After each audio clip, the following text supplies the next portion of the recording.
Data that are discussed in this video are taken from annual report, presentation, and call transcript available on NSE and BSE website. Investments are subject to market risks. Read all scheme-related documents carefully before investing.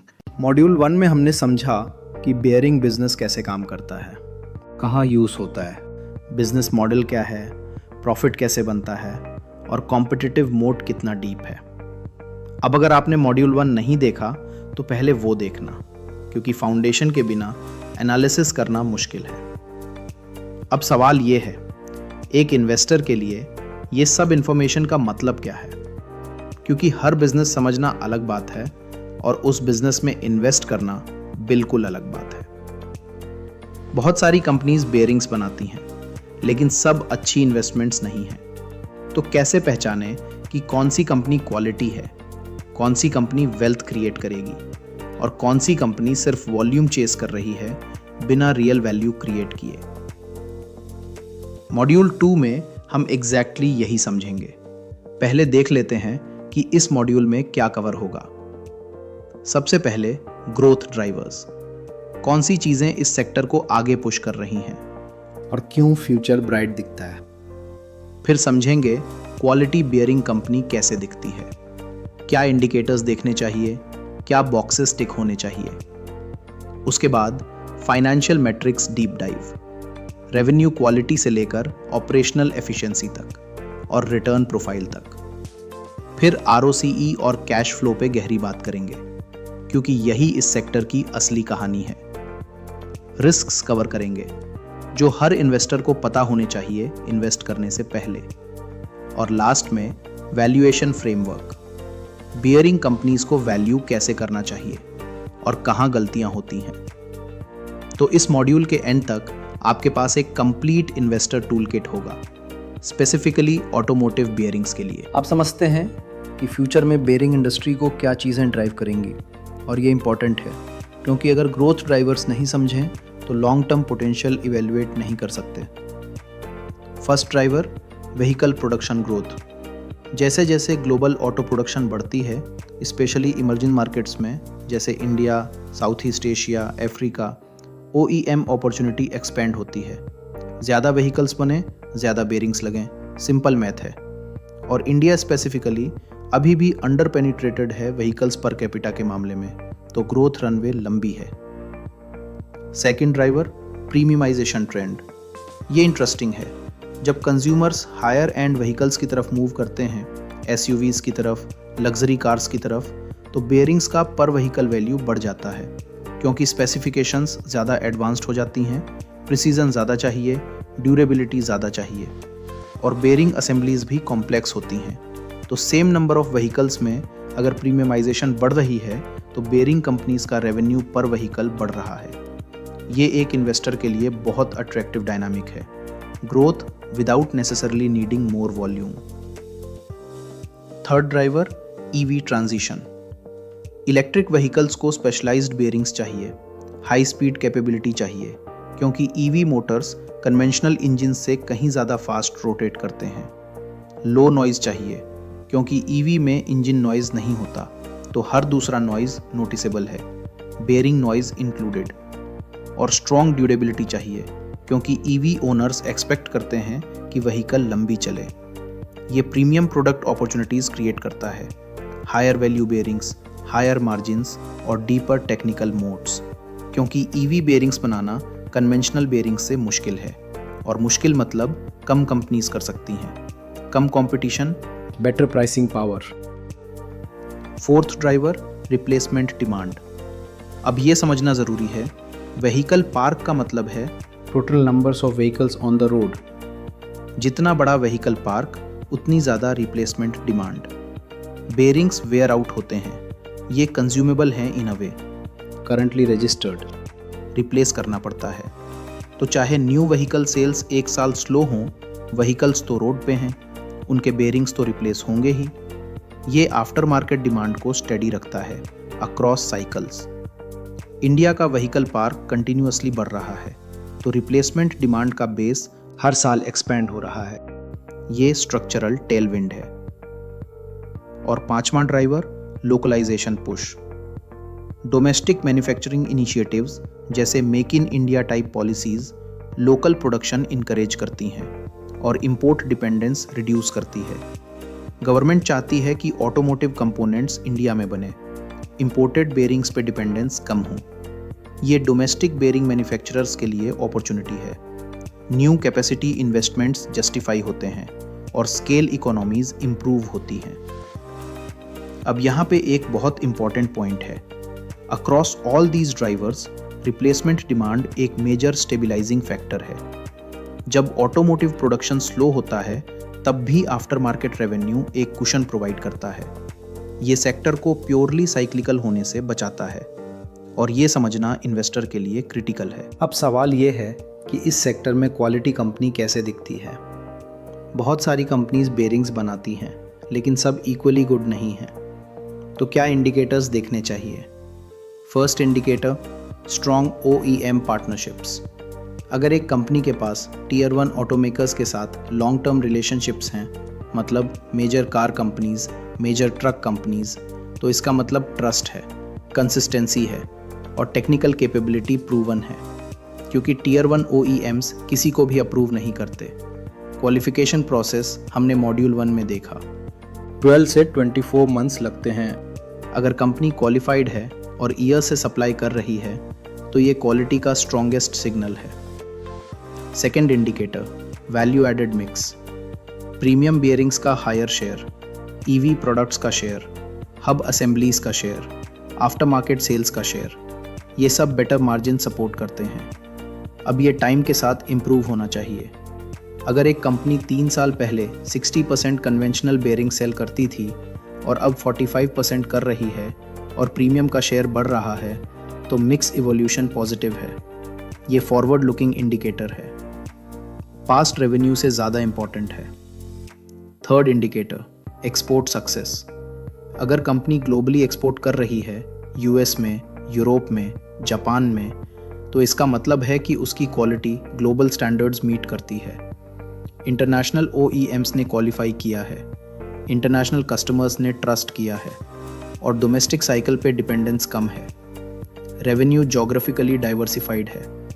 ये risk reduce करता है और growth opportunities expand करती हैं। Fourth indicator, automation excellence. Advanced manufacturing और tight process control consistency improve करते हैं, defect rates reduce करते हैं और कॉस्ट एफिशिएंसी सपोर्ट करते हैं। जो कंपनीज ऑटोमेशन में इन्वेस्ट कर रही हैं वो लॉन्ग टर्म में बेटर पोजीशन होती हैं। लेकिन याद रखना, बेयरिंग मैन्युफैक्चरिंग फुली ऑटोमेट नहीं होता, स्किल्ड ह्यूमन ऑपरेटर्स भी चाहिए। तो बेस्ट कंपनीज बैलेंस रखती हैं, technology plus expertise. And fifth indicator, financial discipline. ROCE consistently above cost of capital. मतलब कंपनी जो कैपिटल यूज कर रही है उस कैपिटल पे एडिक्वेट रिटर्न जनरेट हो रहा है। स्ट्रॉन्ग कैश जनरेशन, मतलब प्रॉफिट्स सिर्फ अकाउंटिंग में नहीं, एक्चुअली बैंक अकाउंट में आ रहे हैं। ये सस्टेनेबल एडवांटेज का सिग्नल है। तो याद रखना, एग्जीक्यूशन क्वालिटी और कंसिस्टेंसी सिंपल वॉल्यूम ग्रोथ से ज़्यादा मैटर करती है। ये एक की प्रिंसिपल है इस सेक्टर में। बड़ी कंपनी मतलब अच्छी कंपनी ये ज़रूरी नहीं है, डिसिप्लिन्ड कंपनी मतलब अच्छी कंपनी ये ज़्यादा सही है। अब इन्वेस्टर एनालिसिस के लिए सबसे इम्पॉर्टेंट फाइनेंशियल इंडिकेटर्स देखते हैं और इनको स्ट्रक्चर में समझेंगे 3 बकेट्स में ग्रुप कर सकते हैं। First bucket, revenue quality indicators. ये बताते हैं कि रेवेन्यू कितनी स्ट्रांग है, कितनी सस्टेनेबल है। 4 थिंग्स देखो, OEM versus after market split. Higher after market share generally means better margins, क्योंकि आफ्टर मार्केट में प्राइसिंग पावर ज़्यादा होती है, ब्रांड वैल्यू ज़्यादा मैटर करता है। एक्सपोर्ट कंट्रीब्यूशन, ये ग्लोबल मार्केट्स में क्वालिटी स्टैंडर्ड्स वैलिडेट करता है और जियोग्राफिक डाइवर्सिफिकेशन दिखाता है। प्रोडक्ट मिक्स एवोल्यूशन, क्या कंपनी वैल्यू एडेड सेगमेंट्स की तरफ मूव कर रही है? प्रीमियम बेयरिंग्स का शेयर बढ़ रहा है, EV प्रोडक्ट्स का शेयर बढ़ रहा है, ये फॉरवर्ड डायरेक्शन बताता है। और customer concentration, lower concentration usually business risk reduce करता है। अगर 1 या 2 कस्टमर्स पे बहुत ज़्यादा डिपेंड है तो वो रिस्की है। Second bucket, operational efficiency. ये बताता है कि कंपनी अपना बिजनेस कितना एफिशिएंटली चलाती है। Earnings before interest, tax, depreciation and amortisation, EBITDA margin trends देखो। ये प्राइसिंग पावर और कॉस्ट कंट्रोल इंडिकेट करता है। अगर एबिटा मार्जिन कंसिस्टेंटली स्टेबल या इंप्रूविंग है तो कंपनी ऑपरेशंस वेल मैनेज्ड है। वर्किंग कैपिटल डेज देखो। ये कैश कन्वर्जन एफिशिएंसी दिखाता है, मतलब कंपनी इन्वेंट्री कितने दिन होल्ड करती है, रिसीवेबल्स कितने दिन में कलेक्ट करती है और पेएबल्स कितने दिन में पे करती है। लोअर वर्किंग कैपिटल डेज मतलब पैसे को ग्रो करने दो, कैश ज़्यादा एफिशिएंटली जनरेट होता है। और कैपेसिटी यूटिलाइजेशन देखो। ये ऑपरेटिंग लेवरेज पोटेंशियल असेस करने में हेल्प करता है। अगर कंपनी 70% पे चल रही है तो रेवेन्यू ग्रो करने के लिए नई कैपेसिटी की ज़रूरत नहीं, एग्जिस्टिंग कैपेसिटी से ही ग्रोथ आ सकती है, बिना मेजर कैपिटल एक्सपेंडिचर कैपेक्स के। Third bucket, return profile, ROCE देखो, रिटर्न ऑन कैपिटल एम्प्लॉयड। ये सबसे इंपॉर्टेंट लॉन्ग टर्म इंडिकेटर है। ये बताता है कि कंपनी जो कैपिटल यूज कर रही है उस पे कितना रिटर्न जनरेट हो रहा है। 15% से ऊपर, 20% से ऊपर, कंसिस्टेंटली। कैश फ्लो कंसिस्टेंसी देखो। ये अर्निंग्स की क्वालिटी चेक करता है, क्योंकि अकाउंटिंग प्रॉफिट और एक्चुअल कैश ऑलवेज सेम नहीं होता। और कैपेक्स डिसिप्लिन देखो। ये वेरीफाई करता है कि इन्वेस्टमेंट स्पेंडिंग डिमांड विजिबिलिटी के साथ मैच कर रही है या नहीं। अगर कंपनी कैपेक्स कर रही है बिना क्लियर डिमांड विजिबिलिटी के तो कैपिटल वेस्ट हो सकता है, रिटर्न्स डाइल्यूट हो सकते हैं। तो यहाँ पे एक इंपॉर्टेंट समरी है।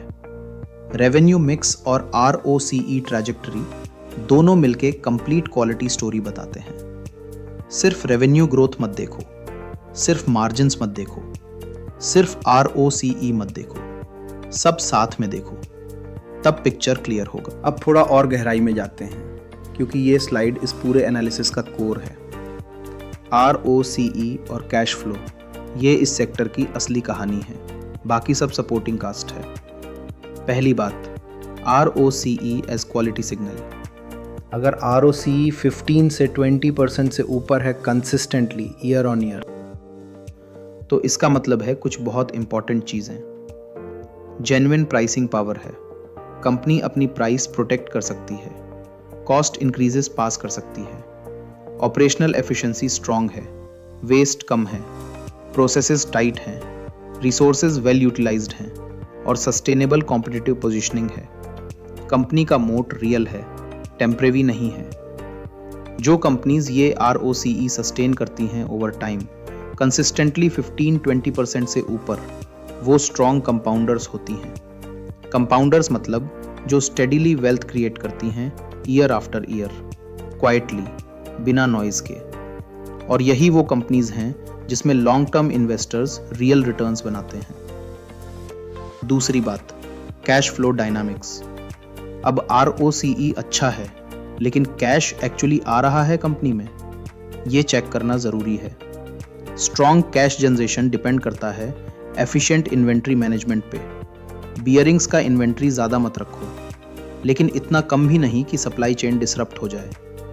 और रीजनेबल रिसीवेबल डेज पे। OEMs से पैसा कितने दिन में आता है। अगर रिसीवेबल डेज बढ़ रहे हैं तो कैश साइकिल स्ट्रेच हो रहा है।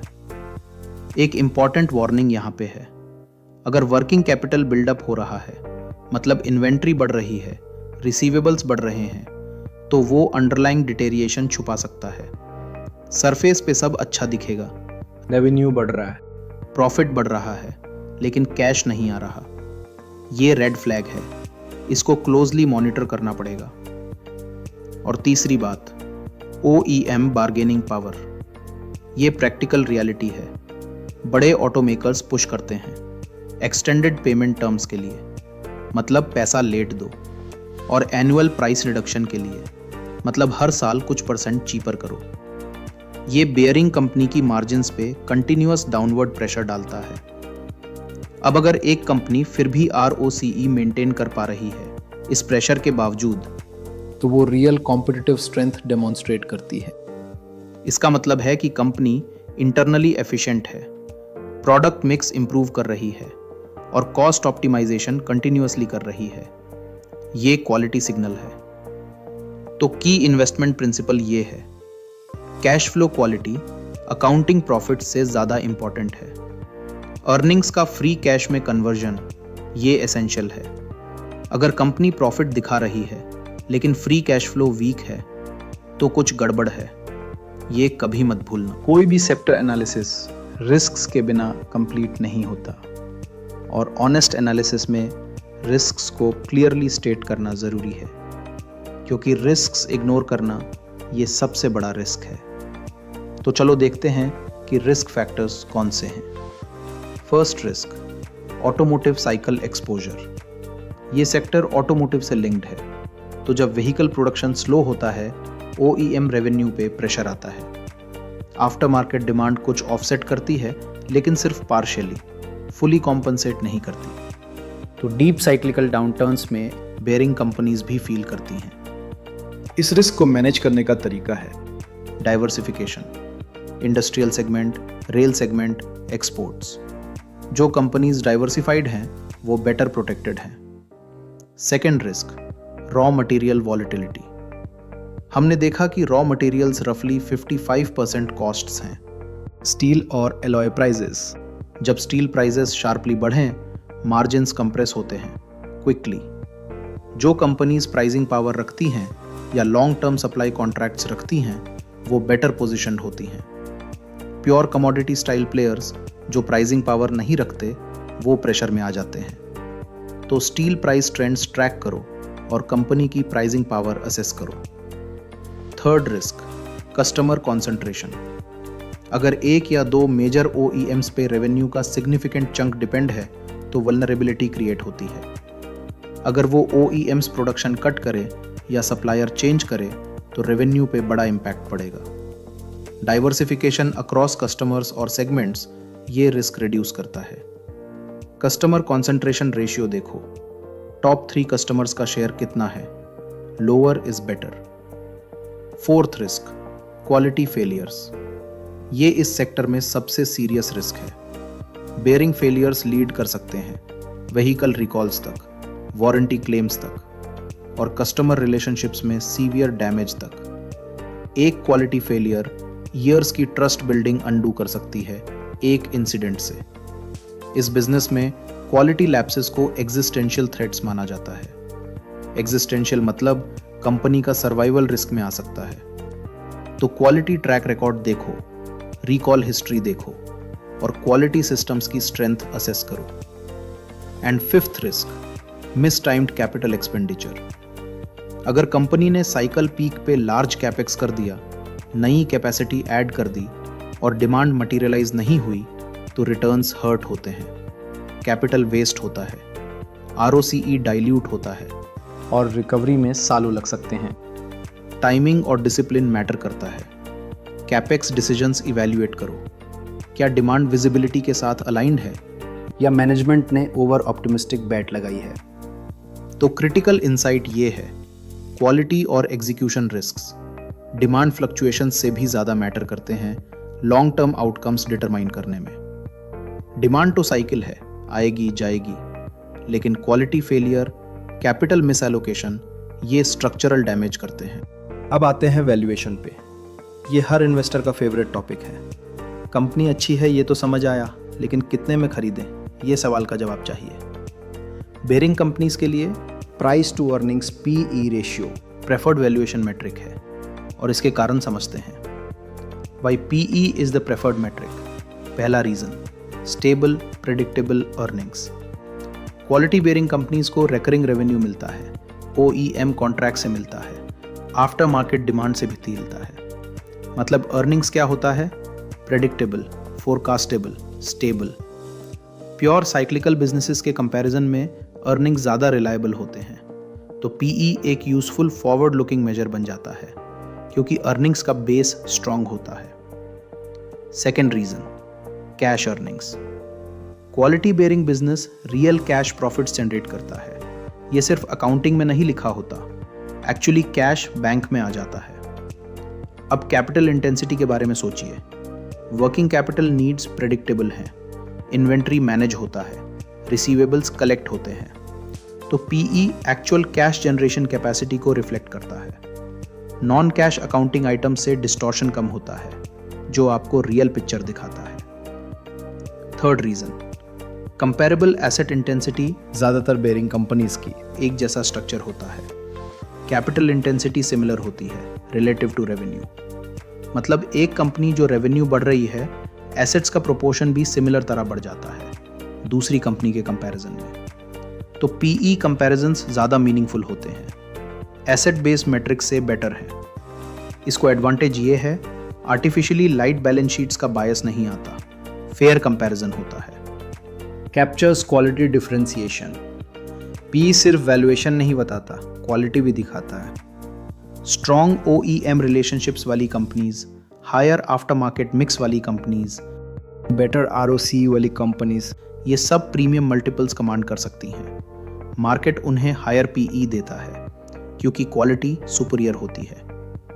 तो PE इफेक्टिवली रिफ्लेक्ट करता है business model superiority, competitive advantages, long term sustainability. Industry standard for comparability, PE automotive supply chain में वाइडली यूज्ड है। इन्वेस्टर्स इससे कंपेयर करते हैं। क्यों? क्योंकि कॉमन लैंग्वेज है, पीयर कंपैरिजन ईजी होती है across segments, across geographies. Investors एक कंपनी की PE देख के दूसरी कंपनी से कंपेयर कर सकते हैं। The PE trap. लेकिन एक इंपॉर्टेंट वार्निंग, लो PE चीप नहीं होता और हाई PE एक्सपेंसिव नहीं होता।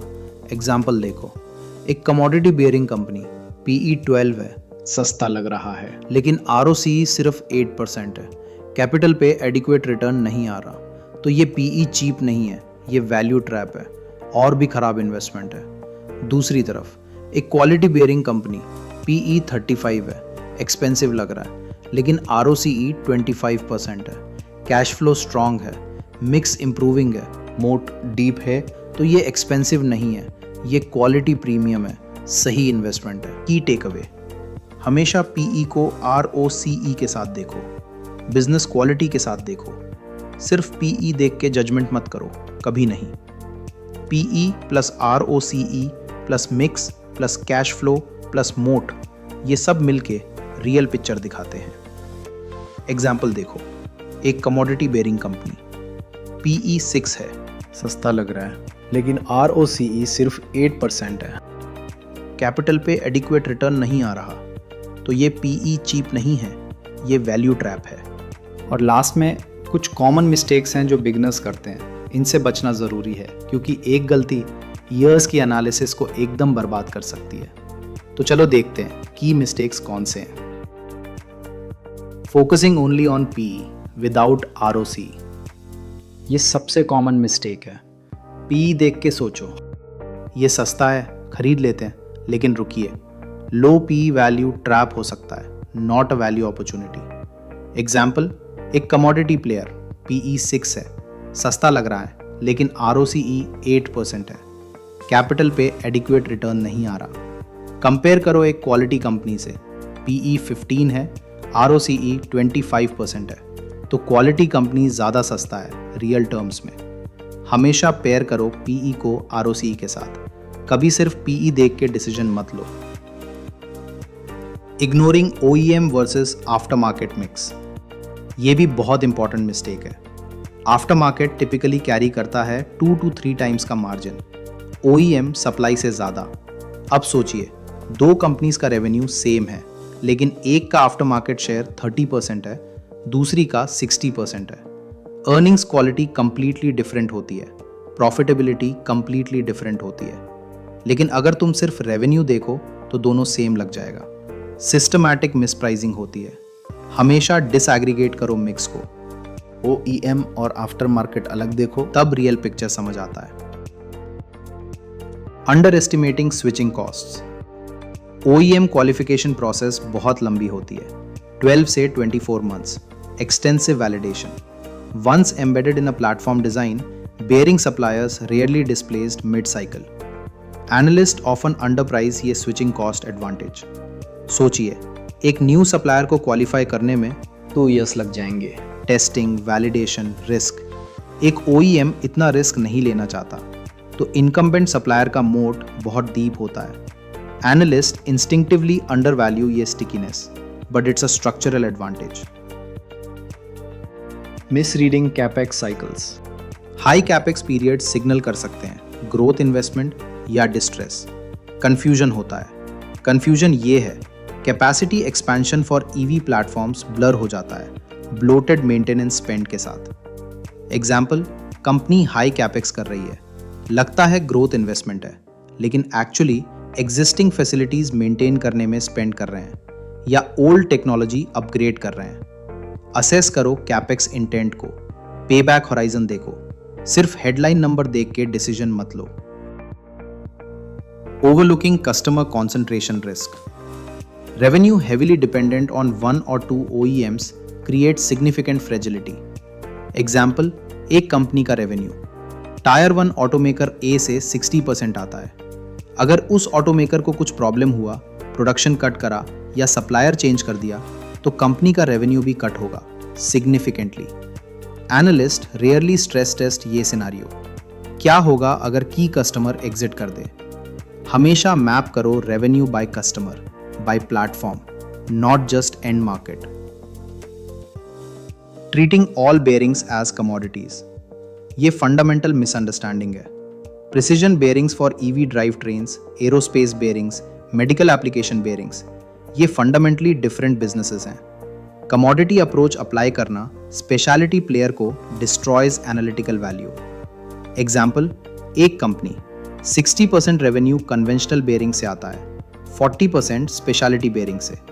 कमोडिटी मल्टीपल अप्लाई करना मिस्टेक है। Segment bye technology, by application, by pricing power, तब असाइन करो valuation framework, not one commodity multiple. The most common pitfall. Analyst instinctively screen on PE और सबसे सस्ता नाम ले आते हैं, लेकिन बेयरिंग्स में सबसे सस्ता stock almost always low ROCE commodity player होता है। No after market mix, no pricing power, no moat. Real opportunity different जगह होती है। Quality businesses trading at modest discount to their intrinsic value, not in chasing lowest multiple. Key principle, volume chase मत करो, quality chase करो। PE सिर्फ देख के decision मत लो, मिक्स, ROCE, मोट, कस्टमर बेस सब देखो। चलो सब कुछ एक साथ लाते हैं, दोनों मॉड्यूल्स का एसेंस। बेयरिंग्स एक ट्रस्ट बेस्ड बिजनेस है, प्रिसिजन इंजीनियर्ड, सेफ्टी क्रिटिकल, जहां रेपुटेशन और क्वालिटी कॉम्पिटिटिव एडवांटेज का सेंटर है। कोई भी कंपनी ये ट्रस्ट रात भर में नहीं बना सकती। ईयर्स लगते हैं, डेकेड्स लगते हैं। स्ट्रक्चरल बैरियर्स स्ट्रांग हैं, लॉन्ग OEM क्वालिफिकेशन साइकिल्स, 12 से 24 मंथ्स सिर्फ क्वालिफाई करने में। High switching cost, safety liability, requalification costs, नए प्लेयर्स के लिए एंट्री मुश्किल है। ये परमानेंट मोड्स हैं, टेम्परेरी एडवांटेजेस नहीं। Mixed drives returns, aftermarket exposure और वैल्यू एडेड प्रोडक्ट्स, ये स्ट्रॉन्गर मार्जिन और बेटर ROCE के मेन ड्राइवर्स हैं। जो कंपनी का मिक्स इंप्रूव हो रहा है वो फ्यूचर में बेटर परफॉर्म करेगी। जो कंपनी का मिक्स स्टैग्नेंट है वो स्ट्रगल करेगी। और विनर सिलेक्शन के लिए फोकस करो उन कंपनीज पे जिनके पास कंसिस्टेंट ROCE 18% से ऊपर, strong cash generation, free cash flow positive, improving product mix, diversified customer base और disciplined capital allocation. Final takeaway ये है, quality plus execution plus time equals compounding. सबसे स्ट्रॉन्ग बेयरिंग इन्वेस्टमेंट्स वो हैं जो steadily product mix improve करते हैं, pricing discipline maintain करते हैं, कैश फ्लोज कंपाउंड करते हैं लॉन्ग पीरियड्स के ओवर। वॉल्यूम चेस करना एट एनी कॉस्ट ये कभी फॉर्मूला नहीं है। पेशेंस रखिए, क्वालिटी ढूंढिए और टाइम को काम करने दीजिए। नेक्स्ट मॉड्यूल में एक और सेक्टर ब्रेकडाउन करेंगे, उसी तरह सिंपल, स्ट्रक्चर्ड और क्लियर। अगर आप सीरियसली मार्केट समझना चाहते हैं, सिर्फ फॉलो नहीं करना चाहते हैं, सिर्फ टिप्स नहीं चाहते, एक्चुअली समझना चाहते हैं कि बिजनेसेस कैसे काम करती हैं, तो सब्सक्राइब करो और हमारे व्हाट्सएप चैनल पे आ जाओ डेली मार्केट अपडेट्स और सेक्टर इनसाइट्स के लिए। Simple, useful, no spam. Link description में है। मिलते हैं नेक्स्ट वीडियो में।